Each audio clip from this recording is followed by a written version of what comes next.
Okay. Yeah. And but I think we accomplished a lot. And so clarity is king. Make these other little changes that we talked about, and uh, you know, I we're had a almost question. there. I had a question about character description. Is it is it better to, I don't know if this really applies for spec scripts, but versus shooting scripts.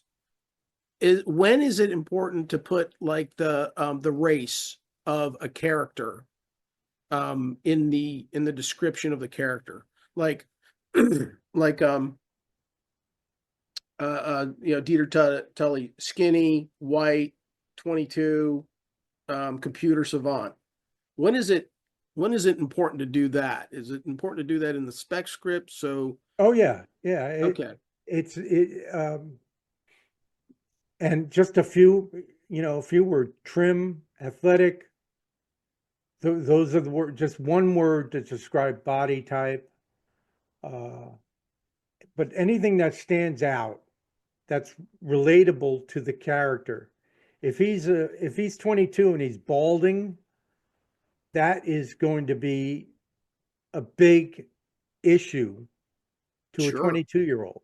sure, So he yeah, might be wearing hats, he might be getting a toupee, he might do a bad comb over.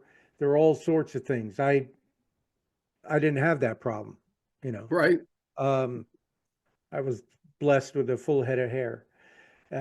So you want the physical attributes to make sense to the character, and if it could, you know, add to that, if a chubby kid with thick glasses and a curly, unkempt hair, hair, head of hair.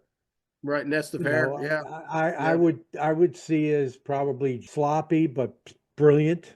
right, Because they don't right. care about their physical looks. I know, there, I know. Yeah, They're into science or computers, and now back then it was science.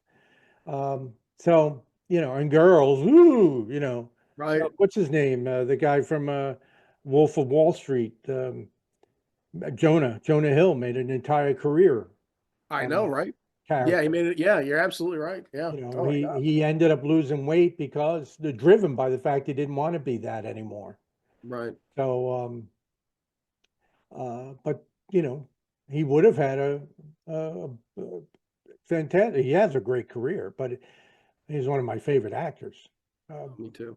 you Yeah, know, me too. Been thinking about once I get this squared away, and I might send it to you for an just for a look see.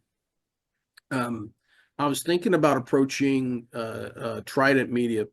There's a literary manager there who I haven't talked to, I haven't met. She doesn't know anything about me, but she looks like one of these, has been in the business for over 20 years. Um, and uh, and I'm not reluctant to approach her, but I'd like to, and I'm not quite sure if it'd be something I'd be wasting my time with, and more focus on somebody who is brand new that wants to jump on projects right away. How do you usually approach that?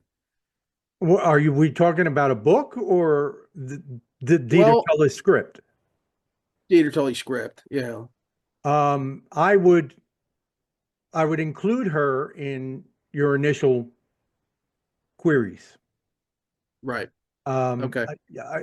do you have you been in communication with her? Is there a reason why you want No, to no, single no. her I out? haven't even introduced my. She doesn't even know I exist yet.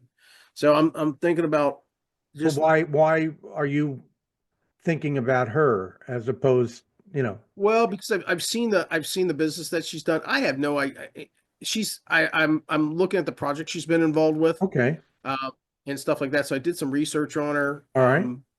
but I don't even know if she's taking on new clients. I have no idea. but I, When I you know say new this. client, is she a producer or you, is this a She's a manager? literary. She's a literary. Yeah, she's a lit manager for Oh, Trident okay. Media. All Yeah, right. she's a lit manager. I have besides Dieter Tully, I've got two publications.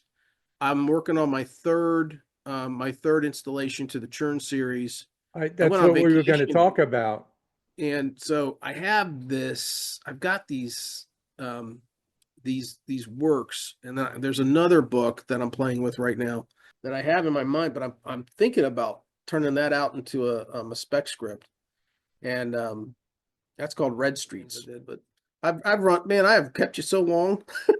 I love it. I don't, You know, my that's wife's it. been in Guam for 5 months and she's not coming home until the end of this month. So Oh, me and Seaver, and that's all I talk to. So I really enjoy these. But oh, and that's great. you and you've been such a dedicated follower, and you have so many nice, wonderful things to say. It makes me Thank you. wonder if you're an alcoholic, but Right. Like I just the problem is that I get on I go on a Facebook and then I watch my karate reels, because I love the karate reels because somebody's always kicking somebody or sweeping somebody. right. And then I head to and you're on Facebook with me, and then I go on to I go and I say, okay, what's happening here on LinkedIn? And then you've got stuff on LinkedIn. I'm like, oh Jesus Christ, that makes sense. All right, let me comment. And then there's stuff on IG that I I've never been go posting. there. Well, the only reason I go there is because I like to post stuff from little epitaphs in history that are given to us about the music industry and about actors' little stories they have. Like, hey, you didn't see this, but Offset, I had a push-up competition with Right. with Channing Tatum or some bullshit, right? And little stories that they tell, which is hilarious. Some of the stories are so funny, and those are the things that's really the things I post. And there's always some savant guitarist that I have to post because it's so cool. You know, that's Well, that's really a about lot of that stuff is on Reels and yeah. Facebook. But we'll That's do cool. it again because I do want to do that podcast. Yes, sir. All right.